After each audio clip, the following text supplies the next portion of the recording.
Je partais hier soir de mon domicile en Normandie pour prendre le train Eurostar qui part de la gare Saint-Lazare à 21h11 et qui arrive à Londres à 22h30, je peux vous dire que je ne me faisais aucune inquiétude particulière. D'autant plus que c'est un trajet que j'ai souvent fait et qui est banal pour quelqu'un qui vit, eh bien, dans cette partie du monde, mettons, 70% de l'année.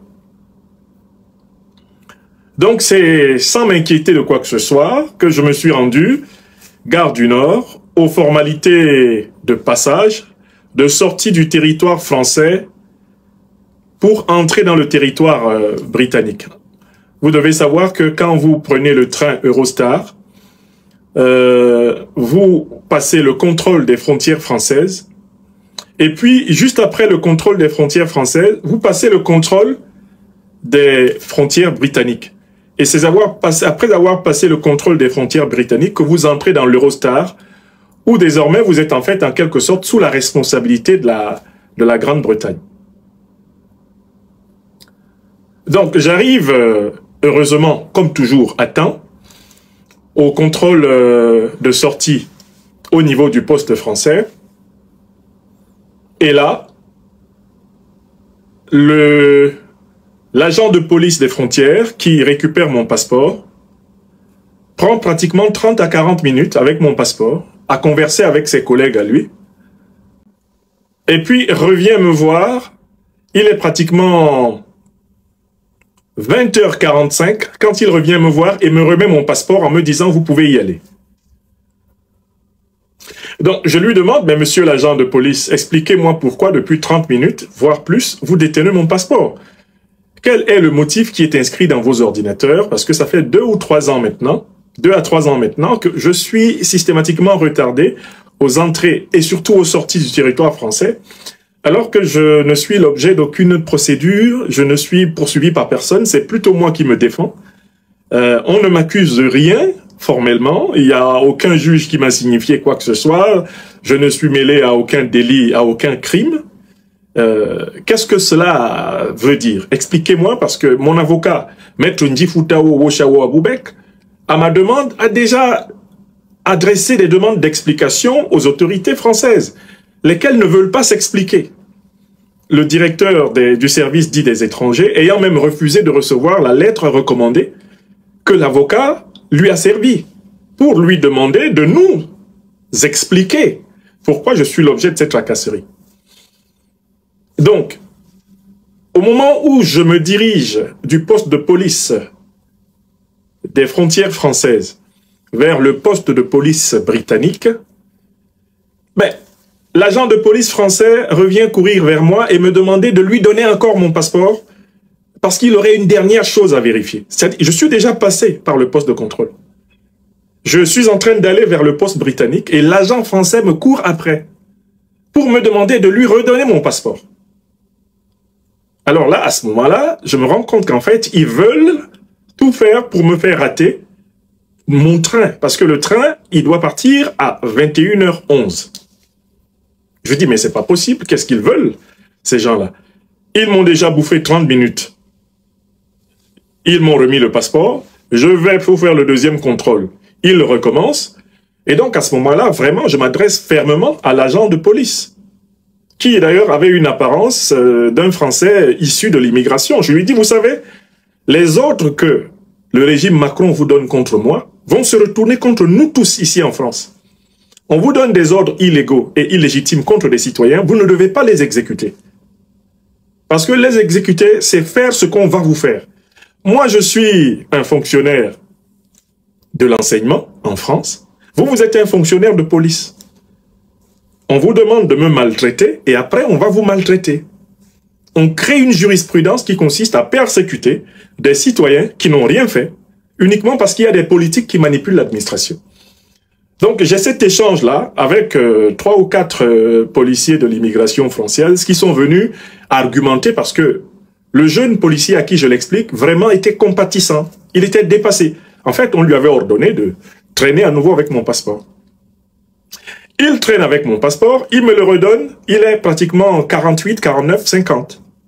Donc il reste maintenant 10 minutes plus 11 minutes, 21 minutes pour être dans l'Eurostar. Et dans tout ça, vous devez passer devant le contrôle des frontières britanniques, on doit regarder votre passeport. Ensuite, vous allez faire contrôler vos bagages, faire scanner vos bagages, vous allez vous faire vous-même scanner avant de monter dans le train, ce qui fait une procédure de pratiquement 15 à 20, voire parfois même 25 minutes. Donc, les Britanniques ont observé l'étrange attroupement des policiers français autour de moi. Donc, quand j'arrive à leur frontière, eux, ils sont déjà littéralement sur les gardes. Ils me demandent ce qui se passe avec les policiers français. Je leur dis, je ne sais pas ce que ces gens-là veulent.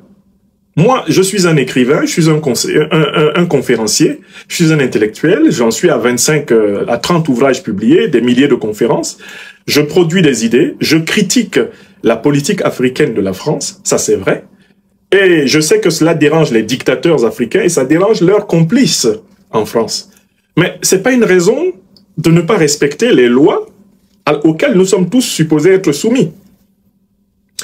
Et donc, les policiers britanniques me disent, on est obligé de vérifier votre statut. Parce qu'à partir de cet instant-là, je suis à la disposition de la police britannique. Donc, ils vont procéder à l'arrestation. Ils me font un billet de détention sur le champ. Et me mettent en détention, donc en garde à vue, à leur poste frontière, pendant qu'un officier entre dans les bureaux avec mon passeport, tous mes documents de voyage pour vérifier qui je suis. Ils vont prendre 30 à 40 minutes. Et quand ils ressortent de là, il est déjà 21h30. Le train qui devait m'amener de 21h11 à Paris, au départ de Paris, ce train était déjà parti. Donc l'objectif de la police des frontières françaises était atteint. Il s'agissait de me faire rater mon train. Les Britanniques reviennent et me disent, mais nous ne comprenons pas qu'est-ce que les autorités françaises ont après vous. Nous avons essayé de nous renseigner auprès d'elles. Elles ne nous précisent pas les faits qui vous sont reprochés. Donc, dans le droit britannique, quand on prétend ficher un individu chez nous dans le droit britannique, on lui précise les faits qui lui sont reprochés. Nous avons demandé aux autorités françaises de donner les faits qui vous sont reprochés. Elles ne nous en ont pas donné. Mais nous nous rendons compte qu'ils ont rédigé toute une fiche sur vous en France. Les Britanniques me l'ont dit à la gare du Nord, pendant que j'étais en garde à vue. Ils me remettent tous mes papiers, les autorités britanniques de la gare du Nord, de leur poste frontière, me remettent tous mes papiers et me disent, écoutez, si vous tenez à avoir le point de vue des autorités britanniques sur votre statut, puisque vous dites que vos autorités françaises ne vous précisent pas exactement ce qu'on vous reproche, essayez quand même de revenir demain à 6 heures, parce que nous, pour le moment, le train est parti, c'était le dernier train. S'il y avait un train, nous vous permettrions de partir. Parce que nous avons demandé qu'on nous donne des faits contre vous. On ne nous a pas donné des faits. Bon, on nous fait des allégations, c'est un individu très dangereux, attention, c'est un déstabilisateur, vous n'avez pas intérêt à l'avoir sur votre territoire, ah, méfiez-vous, attention. Mais nous leur avons demandé, mais qu'est-ce qu'il a fait? A-t-il frappé un homme? A-t-il blessé un homme? A-t-il tué un homme? A-t-il été pris en détention d'armes illégales? A-t-il été mêlé à une activité terroriste? A-t-il participé activement à une guerre? Donnez-nous les faits. Nous voulons les faits. Ce que les Britanniques ont demandé aux Français. Donnez-nous les faits. Vous n'avez pas de faits. Il a le droit de venir demain matin à 6 heures, puisqu'il tient à passer son week-end à Londres. Il a le droit de venir et nous allons prendre toute la nuit pour investiguer sur lui. Vous comprenez? Donc, ils m'ont relaxé. Il était pratiquement 22 heures. J'étais le dernier à sortir du poste de police. Ils ont mis fin à la garde à vue, m'ont remis mon passeport et mes documents de voyage. Et j'ai dû ressortir avec tous les documents et toutes les preuves de ma garde à vue britannique. Et au moment où je ressors, en passant par le poste français, il y a un agent de police qui m'appelle et qui veut récupérer les documents que les Britanniques m'ont donnés. C'est-à-dire, en fait, toutes les preuves des accusations qui ont été formulées contre moi et toutes les preuves de la garde à vue qui m'a été imposée. Il y a un agent de police français qui voulait les confisquer. Je lui dis, vous allez peut-être être obligé ici de soit me mettre en état d'arrestation ou alors d'utiliser la force brutale contre moi, ce dont vous n'avez pas le droit. Je ne vous donne pas les papiers qui m'ont été remis par les autorités britanniques. Elles m'ont pris en garde à vue, elles m'ont donné à chaque fois les papiers. Et je vous fais remarquer que quand vous êtes privé de votre passeport par les autorités françaises, elles ne vous donnent pas un document qui prouve qu'elles ont récupéré votre passeport. Alors que, côté britannique, dès qu'on retire votre passeport, dès qu'on vous met en garde à vue, déjà on vous délivre un document et on marque l'heure à laquelle on vous a arrêté. Je voudrais saluer le professionnalisme des autorités britanniques dans le traitement des situations conflictuelles comme celle que j'ai vue hier. J'ai vu toute la différence entre l'arbitraire qui règne côté français et le sérieux et le professionnalisme des Britanniques. C'est-à-dire que dès qu'ils récupèrent votre passeport, ils vous donnent un ticket et ils vous installent en garde à vue avec le ticket qui prouve que à 21h50 exact, Monsieur Franklin Nyamsi s'est fait retirer son passeport et mettre en garde à vue. Et quand ils vous remettent vos papiers, ils vous donnent un papier pour dire que la garde à vue a pris fin à telle heure. Donc, vous avez la preuve de votre statut en permanence avec les Britanniques. Alors que côté français, vous n'avez pas la preuve de votre statut.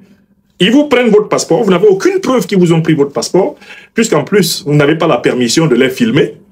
Vous n'avez pas la preuve qu'ils vous ont pris votre passeport, c'est votre parole contre la leur. Ils pourraient même dire que vous avez perdu votre passeport. Bon, allez.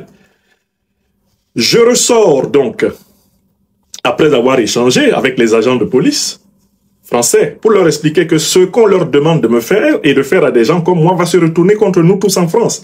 Les libertés fondamentales qui ne sont pas respectées pour des individus qui sont ciblés par le gouvernement Macron, sachez que ce sont des soupapes qui sont ouvertes dans les droits fondamentaux de toutes les Françaises et tous les Français. Ça va leur permettre de continuer à dérouler le rouleau compresseur autocratique sur tout le monde en France.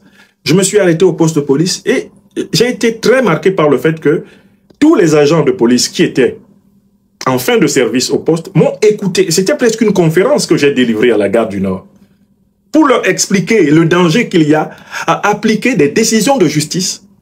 Et je leur explique que mon avocat personnel et le collectif qu'il dirige, Maître Ndjifutao Oshawo Aboubekr, Maître Sylvain Senda, Maître Alexis Yehou, ont introduit auprès du ministre de l'Intérieur un référé pour lui demander d'expliquer quel est mon statut. Le référé a été bloqué depuis 3 mois. En février, ils ont demandé que dans les 48 heures, le ministre de l'Intérieur explique quel est le statut de M. Nyamsi. Quel est son statut? Qu'est-ce qu'il y a dans les ordinateurs des flics? La loi dit que le référé doit être transmis à la personne accusée et qu'il doit donner des réponses dans les 48 heures. Vous savez combien de temps le référé a duré sans être transmis au ministère de l'Intérieur par la justice française? Ça a duré près de 3 mois. Ce n'est que le 8 mai passé que M. Moussa Gérard Darmanin a reçu obligation par un juge français de s'expliquer sur les tracasseries que je subis depuis 3 ans. Mes avocats avaient introduit la plainte depuis 3 mois. Et la loi dit que la plainte devait être servie dans les 48 heures avec obligation de réponse de la personne accusée. Alors, je close ça pour vous dire que je suis donc revenu. Mais j'aurais pu rentrer à la maison, découragé de n'avoir pas pu venir voir mes amis dès le vendredi soir. Parce que je rentre demain en France. D'autant plus que j'ai mes obligations professionnelles à partir de lundi, comme d'habitude. Donc, mais j'ai compris qu'il était important que je revienne à la frontière britannique pour demander à venir à Londres. Et qu'au besoin, j'accepte de me constituer, d'être arrêté et mis en garde à vue, parce que les Britanniques, quant à eux, vous expliquent exactement ce qu'on vous reproche quand ils vous arrêtent. Et ils s'en vont chercher les preuves. Ils pratiquent ce que je vous appelle souvent la méthode empirique. Et moi, j'ai enseigné l'histoire de la philosophie anglaise pendant plus de 10 ans à l'université de Rouen, en France. Je connais les philosophes qui ont fondé la méthode expérimentale, qui commande au fonctionnement du droit britannique, du rule of the law. Et donc, c'est incroyable. Je reviens le matin à 6 h. Là, côté français, on ne m'a même pas perdu le temps. Dès qu'ils m'ont vu, ils m'ont reconnu. Ils ont fait mon contrôle en 3 minutes. Ils m'ont laissé passer. Je suis allé côté britannique. Et là, heureusement que je suis venu très tôt, à 6 h. On m'a fait On m'a mis de nouveau en garde à vue. Et au bout de 25 minutes, l'officier de police est sorti en me disant, Monsieur Niamsi, toute la nuit, nous avons eu instruction de fouiller les faits qui vous sont reprochés. Au-delà des fiches de police qui sont écrites contre vous en France, nous avons cherché les faits qui correspondent aux qualificatifs qui vous sont réservés dans les fiches de police françaises. Nous n'avons trouvé aucun fait. Vous n'avez posé aucun acte terroriste. Vous n'avez posé aucun acte de violence. Vous n'êtes coupable d'aucun délit. Depuis que vous êtes au monde, aucun État ne témoigne d'un délit. Nous n'avons connaissance de rien de tout cela. On ne peut donc pas vous ficher. On ne peut pas vous considérer comme un terroriste ou un individu dangereux selon les termes du droit anglais. Nous parlons pour le droit anglais. Donc, nous vous autorisons à voyager. Et l'officier de police m'a accompagné jusqu'au train, accélérant ma procédure pour monter dans le train ce matin. Il m'a accompagné, il m'a fait traverser même quelques petits contrôles supplémentaires pour que je ne rate pas le train ce matin. J'arrive donc, il fait encore presque nuit matinale, j'arrive à l'aéroport, pardon, à la gare de London Saint Pancras. J'arrive à la gare, à la station de train de London Saint Pancras à 8h30. Et là, il y a 7 policiers britanniques qui m'attendent. Dès que je sors du train, les policiers britanniques me repèrent et me demandent de les suivre. Ça fait la 3e arrestation. Ils m'amènent à l'écart et ils me disent de remettre mon passeport, de me faire identifier. Je leur remets mon passeport, j'ôte mon chapeau, mes lunettes pour qu'ils vérifient bien que l'individu qui est sur le passeport est celui qu'ils ont devant eux, très calmement. Voilà, et ils me disent, voilà, monsieur Niamsi, qu'est-ce que vous venez faire? Je dis, je viens rencontrer des amis. Je suis écrivain, je suis conférencier. C'est la 3e fois que je viens dans votre pays. Je viens souvent, je fais une conférence, je discute avec des amis. Parfois, je dédicace des livres. Et j'avais, heureusement, toujours au moins 2 de mes livres les plus connus. Ces livres-là, Dérive dictatoriale en Côte d'Ivoire et puis La terrible razzia de Ouattara, le leadership résistant de Guillaume Soro. J'avais ces 2 livres-là en main.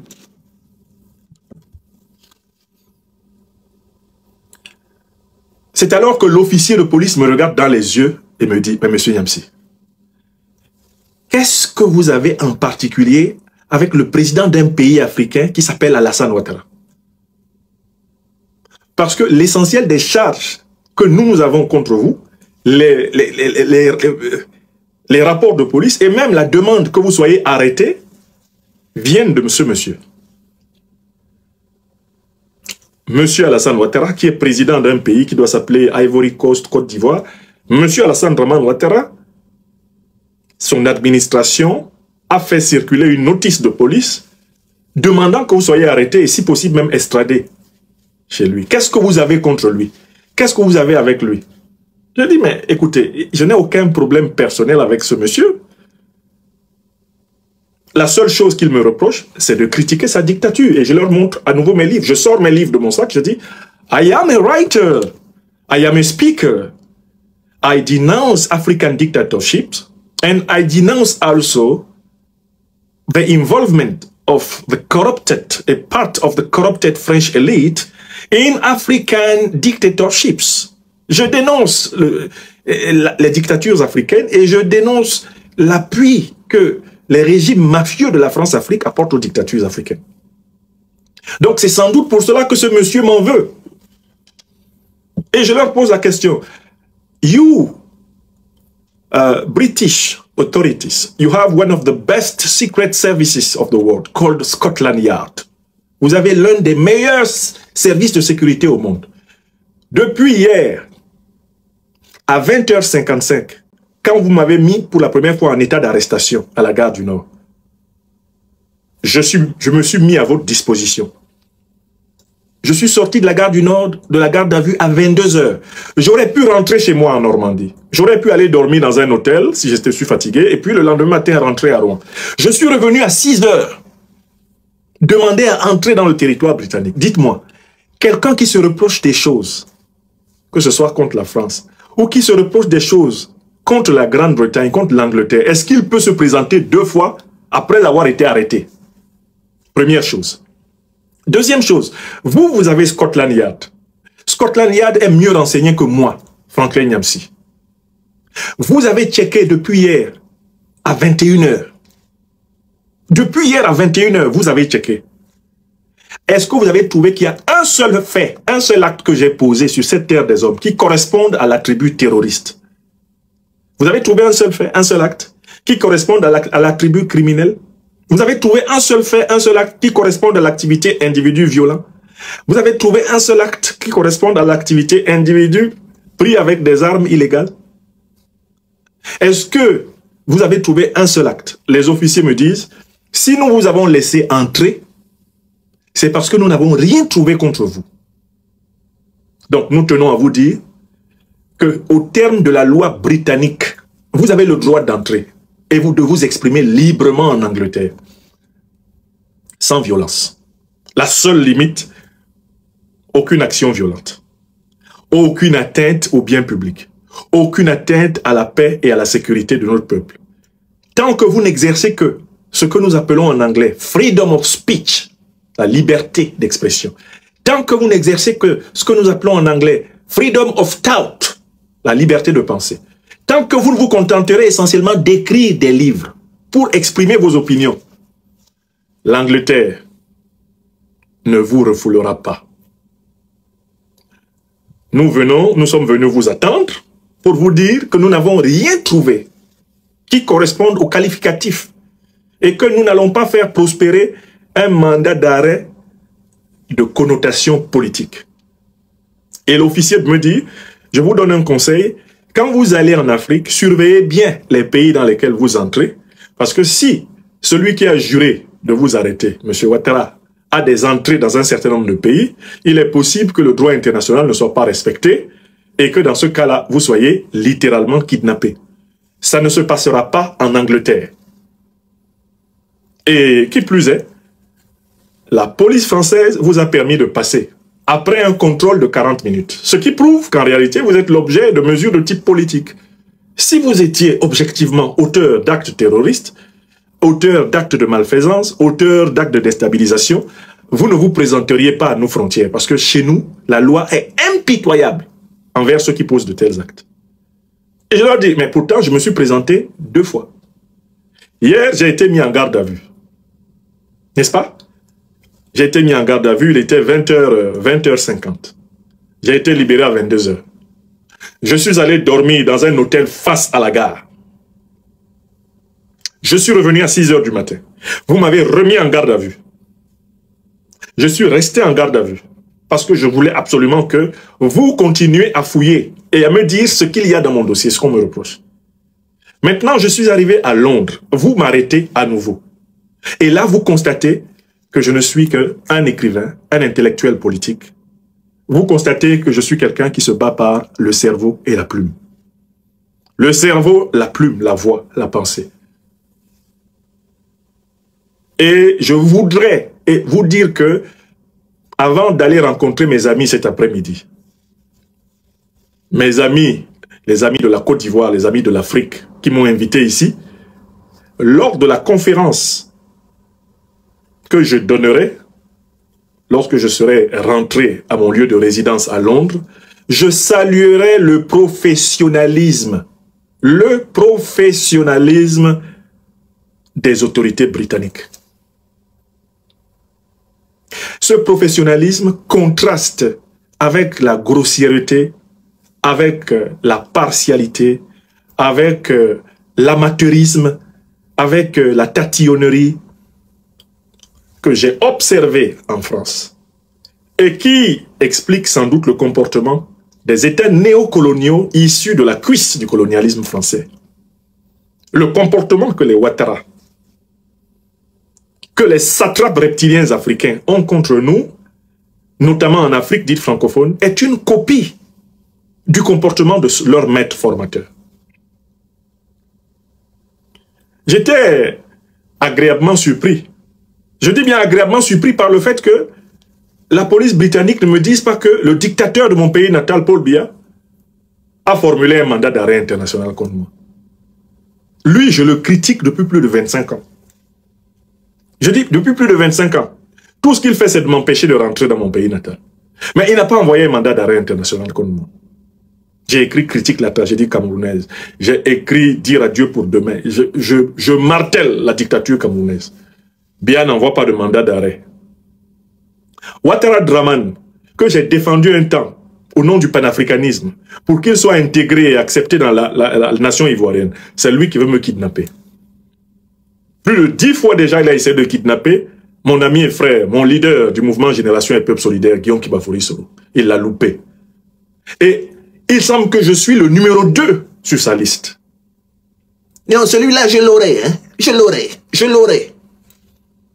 Je voudrais saluer l'investigateur, le grand investigateur Chris Yapi, qui a bien reconstitué ce qui s'est passé sur moi. Je sors du ventre du monstre. Ce monstre s'appelle la France-Afrique. Pour certains, le professeur Niamsi incarne l'esprit de résistance, un héros courageux défendant les droits de l'homme et la liberté d'expression contre les forces oppressives. Sa voix est un phare dans l'obscurité, éclairant les injustices et défiant les puissants. Mais pour d'autres, il est un trouble-fête, un agitateur qui perturbe l'ordre établi et défie l'autorité légitime. Ses critiques sont perçues comme provocatrices, mettant en péril la stabilité et la cohésion sociale. Cependant, malgré ces divergences d'opinion, une question plane dans l'air. Jusqu'où sommes-nous prêts à aller pour réprimer la dissidence?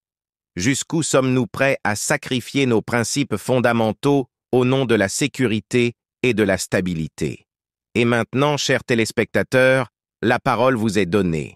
Êtes-vous du côté de la liberté d'expression ou croyez-vous en la nécessité de restreindre les critiques pour maintenir l'ordre et la stabilité?